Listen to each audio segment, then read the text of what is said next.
बिस्मिल्लाहिर्रहमानिर्रहीम। अस्सलामु अलैकुम वरहमतुल्लाहि वबरकातुहू। दोस्तों, सर पर हाथ रखकर ये दुआ पढ़ लें, 7 दिन में बंद नसीब का ताला खुल जाएगा, किस्मत का बंद ताला खुल जाएगा। एक ऐसी दुआ आज आपके साथ शेयर करने जा रहा हूँ। इस वीडियो को मुकम्मल वॉच कीजिएगा। जो मेरे दोस्त, मेरे भाई इस वीडियो को कंप्लीट वॉच करेंगे उनको इस अमल की ख़ास इजाज़त होगी।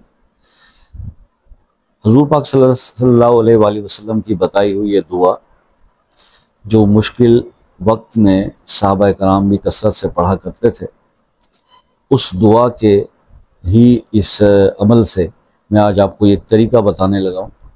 बुज़ुर्गों का बताया हुआ ये तरीका है। और जो मेरे बहन भाई इस बात से परेशान है कि हम जो भी काम करते हैं वो पाया तकमील तक नहीं पहुंचता और यूं महसूस होता है कि जैसे किसी ने किस्मत को ताला लगा दिया, ऐसी फीलिंग्स होती हैं। एक्चुअली लगता नहीं है किस्मत को ताला, लेकिन फीलिंग्स ये होती हैं बंदे की कि जनाब हमारा तो नसीब ही बंद हो गया। तो वो ऐसी फीलिंग्स जिसको हों, ऐसी वाइब्स जिसको आती हों, तो उसको ये चाहिए कि ये अमल जो है वो रेगुलरली परफॉर्म करे। अब मैं स्ट्रेट अवे आपको अमल की तरफ ले जाता हूँ, तो लेकिन इससे पहले एक छोटी सी बात ज़रूर समझ लीजिए कि हम समझते हैं कि शायद हमने जो इबादत करनी है, जो अल्लाह ताला ने हम पर फ़र्ज़ की हैं, उसकी अल्लाह को ज़रूरत है। हालांकि वो हमारी ज़रूरत के लिए, वो हमारे काम आएंगे, हम अपने लिए ही कर रहे होते हैं।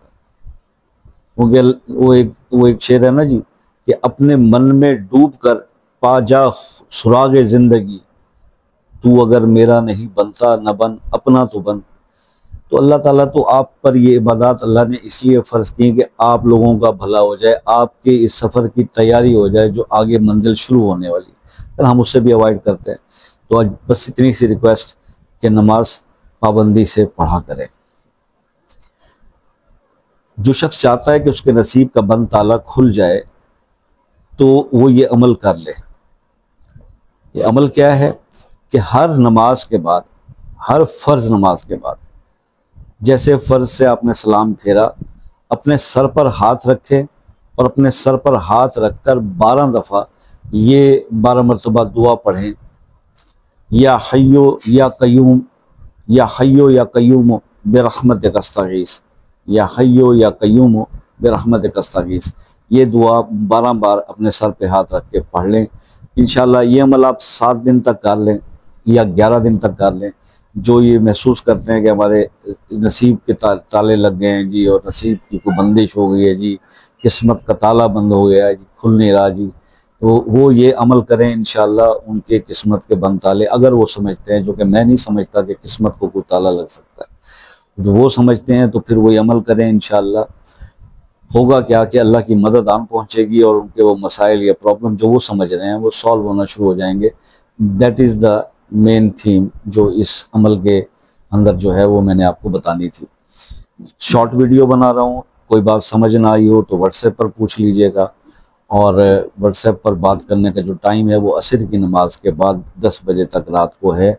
और जो मेरे बहन भाई दूसरे ममालिक में रहते हैं वो राब्ता कर लें, टाइम ले लें, इसके कोई चार्जेस नहीं है, और उसके बाद तसल्ली से अपनी कॉल कर लें। मेरे दोस्त जो UK, USA, Canada, New Zealand, Australia, even Arab Emirates से या सऊदी अरब से भी जो बात करते हैं वो वक्त ले लिया करें।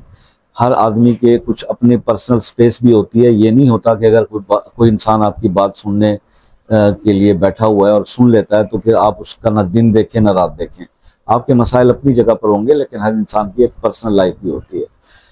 उसके अलावा अगर आप किसी मसले में उलझे हुए हैं और सॉल्व नहीं हो पा रहा तो आप वो मसला अपने नाम के साथ कमेंट्स में लिखिए। इंशाअल्लाह ख़ुसूसी तौर पर उसके लिए दुआ करेंगे। अल्लाह ताला शायद हमारी दुआएं आपके हक़ में कबूल कर ले।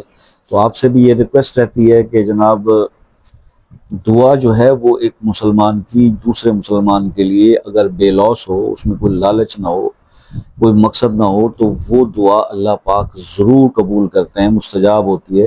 तो इसीलिए मैं आपसे भी कहता हूँ कि जनाब दुआ देने में और दुआ लेने में कंजूसी नहीं करनी चाहिए। ठीक है, अगर कोई बुजुर्ग आपको नजर आता है, कोई नेक नमाजी, तब आप कह सकते हैं यार मेरे लिए भी दुआ कीजिएगा, और आप खुद भी उसके लिए दुआ करें। ये तो कम से कम एक इंसान का मतलब सबसे लोएस्ट लेवल ये तो हो ना, कि अगर आप किसी को कुछ भी नहीं दे सकते तो कम से कम उसको दुआ तो दे दे। क्या पता आपकी उस दुआ के असर से उसकी बंदे की तकलीफें दूर हो जाए। तो दुआएं देते रहिए, दुआएं लेते रहिए, ये मेरा एक मैसेज था। आपसे ये रिक्वेस्ट रहेगी कि जनाब दुआओं में याद रखिएगा। ज़िंदगी रही तो नेक्स्ट किसी वीडियो में फिर आपसे मुलाकात होगी। तब तक के लिए इजाज़त दीजिए। अल्लाह हाफिज़।